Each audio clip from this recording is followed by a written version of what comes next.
Bonjour à tous et bienvenue dans ce tout nouveau podcast où je vous partage des retours d'expérience suite à des soins énergétiques, des séances d'hypnose ou des stages ou encore des communications intuitives. Là en l'occurrence aujourd'hui dans ce podcast complètement spontané, je vous partage un retour d'expérience, de témoignage, de ce que j'ai pu observer durant plusieurs communication animale. Donc on va parler de communication animale, du lien en fait et ce binôme entre l'animal et son humain ou le gardien comme certains aiment à l'appeler, une fois malheureusement que l'animal est décédé. Alors je m'explique, il arrive parfois que certaines personnes voient, ressentent une énergie, une vibration, une entité comme certains peuvent le nommer aussi, qui malgré le décès de son animal peut être observée. En fait, certaines personnes voient d'une certaine manière donc l'animal qui peut être encore présent pour son humain malgré le fait qu'il soit décédé depuis plusieurs semaines, plusieurs mois, voire même plusieurs années sans que quelque part il s'en rende compte ou que s'il y a des professionnels ou autres thérapeutes peuvent peut-être ne pas avoir mis le doigt dessus en amont, c'est que d'une certaine manière la personne continuait ou devait d'une certaine façon être en lien encore avec son animal.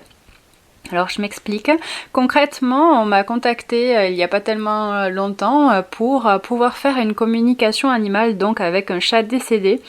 et la personne avait du coup l'information depuis plusieurs mois d'ailleurs que son chat était entre guillemets pas monté. Alors je mets des guillemets à pas monter parce que pour moi on monte tout le temps, que nous soyons vivants ou désincarné ou décédé, peu importe les mots que vous utilisez. Alors certains ne sont peut-être pas d'accord avec ça, je vais peut-être m'attirer les foudres de d'autres personnes, mais c'est quelque chose que j'ai pu aussi du coup observer en soins, que ce soit pour les humains ou d'ailleurs pour les animaux.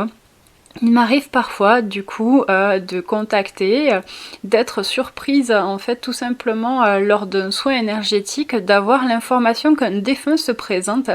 et quelque part il y a un lien qui peut être encore présent malgré tout et pour d'ailleurs l'épanouissement de chacun. C'est pas pour autant que quand le défunt se présente qu'il a une problématique. Ça peut arriver mais c'est aussi parfois la personne qui est en consultation, donc qui demande ce soin là, a quelque chose à traiter comme j'ai envie de dire ou comme j'en comprends aujourd'hui avec les années de pratique, que il arrive donc que ces personnes-là viennent évoluer l'une comme l'autre même si une partie de l'âme est désincarnée donc. Concrètement, certaines personnes, donc on débloque des situations, des conflits, des mémoires en lien avec un ou des défunts, que ce soit de la famille, de l'entourage, une connaissance, même une personne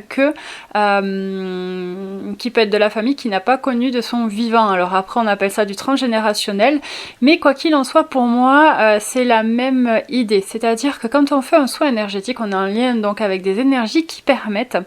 à l'humain donc qui a le soin, qui reçoit le soin, reçoit l'énergie pour lui, pour évoluer, pour transcender certaines énergies, mais également en lien avec un défunt qui lui aussi, de la même façon, en parallèle, transcende, débloque certaines énergies pour son évolution. C'est pour ça que j'ai cette croyance, ou du moins je l'observe de cette façon-là, à ce que les défunts, du coup, ascensionnent comme nous, vivants, malgré tout, de l'autre côté. Donc c'est vrai que beaucoup de personnes le témoignent à différentes reprises, de différentes manières, qu'une fois que l'on est de l'autre côté, on évolue, on est en travail, entre parenthèses aussi, malgré tout, et je dirais pour l'épanouissement et le bien de l'âme et pour tout le monde. Dans l'idée, pour revenir à la communication animale, c'est la même chose. C'est-à-dire que l'animal peut parfois avoir ou jouer un rôle du moins à ce qu'il accompagne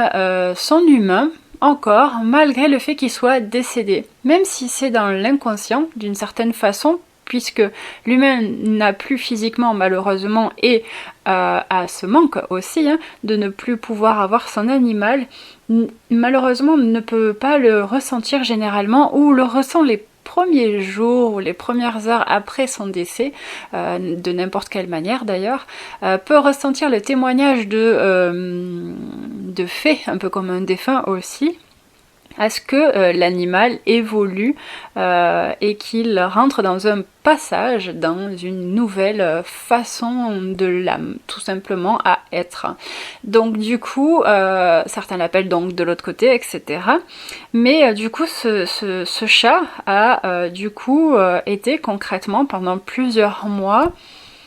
relié, parce que je ne dirais pas attaché, d'une certaine façon encore à son humain qui du coup l'aidait de façon encore une fois inconsciente. Alors vous allez trouver ça troublant, mais l'humain malgré tout chemine dans son chemin du coup de deuil, de manque par rapport à l'animal qu'il a tant chéri, et l'animal a cette capacité, comme un humain d'ailleurs, je fais toujours le lien ou la comparaison parce que pour moi c'est une évidence en fait quand je fais ces soins-là ou en comme d'observer cela, ou du moins on me le montre ou je pourrais l'exprimer ainsi. Donc concrètement, ce chat est resté parce que pour lui, ça n'a pas été une punition, bien au contraire, ça a été aussi pour lui une forme de libération et accompagner son défunt à se libérer et cheminer dans son deuil tout simplement. Du coup, le chat a été ok là-dessus, c'est-à-dire qu'il n'a pas subi et ou n'a pas été retenu en fait par la tristesse, le manque de son humain, mais tout simplement était présent puisque même qu'il était de l'autre côté, il a continué à jouer son rôle comme quand il était vivant. Et ça, je trouve ça juste fabuleux et gratitude pour avoir pu observer à plusieurs reprises cela au travers de communication animale mais aussi de soins énergétiques où malgré encore une fois le fait que l'animal soit passé de l'autre côté, il peut être toujours présent pour aider, soutenir, épauler, comme il le faisait dans le vivant son humain. Donc c'est un très très bel apprentissage, entre autres, que de vous expliquer ça, j'espère que ça a été suffisamment clair pour vous, de pouvoir en fait se dire que de l'autre côté, le temps n'existe pas, donc pour eux, ce n'est pas encore une fois une corvée, mais réellement de pouvoir toujours le faire avec cet amour inconditionnel que ont ces animaux, et ça peut être pour certains flou. Cet amour inconditionnel, c'est aussi avoir cette forme de patience, cette forme de résilience, cet amour, cette non-attente, cette attention, cette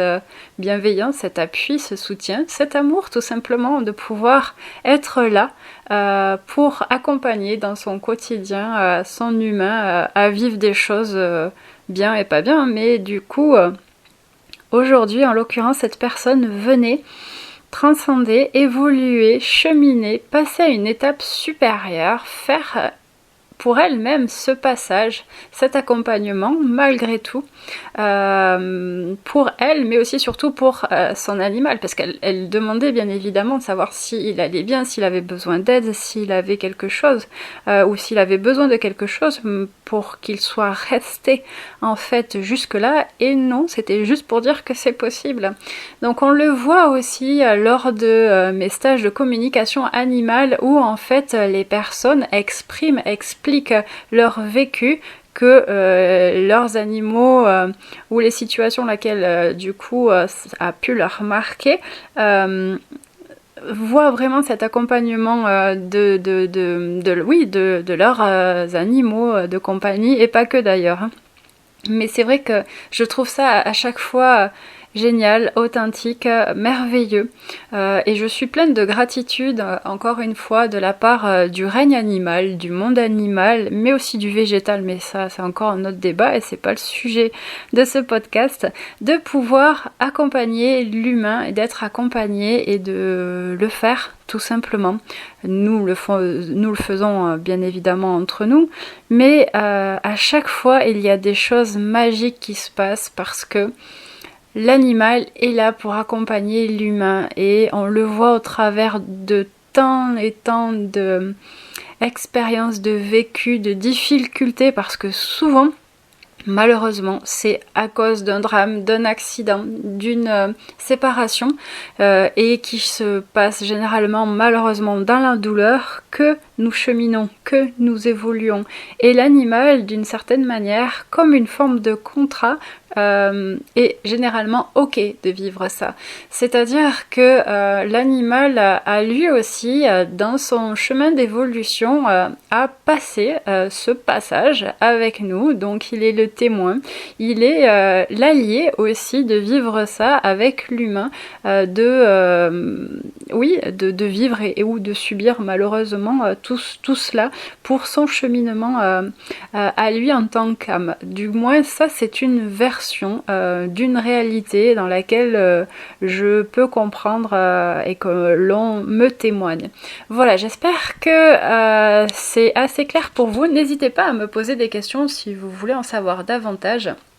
Quoi qu'il en soit, les animaux nous accompagnent donc tout le temps, à tous les passages de notre vie et à tous leurs passages aussi, surtout, et je dirais même en fin de vie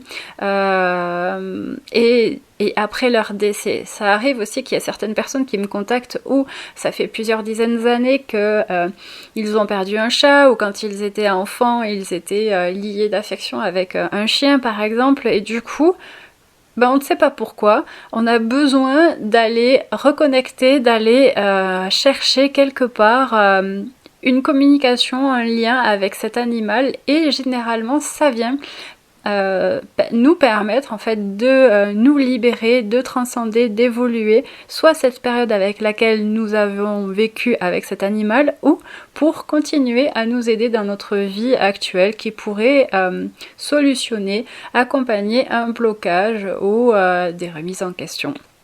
Donc c'est vraiment encore une fois pour moi un outil formidable qu'est la communication intuitive pour pouvoir du coup accompagner les personnes mais aussi surtout les animaux. Donc c'est pour ça que ça me tenait à cœur de vous partager ce podcast aujourd'hui pour vous expliquer tous les cheminements même après être passé de l'autre côté, que ce soit humain ou animal. Voilà, si ce podcast vous a plu, n'hésitez pas à le partager, le liker.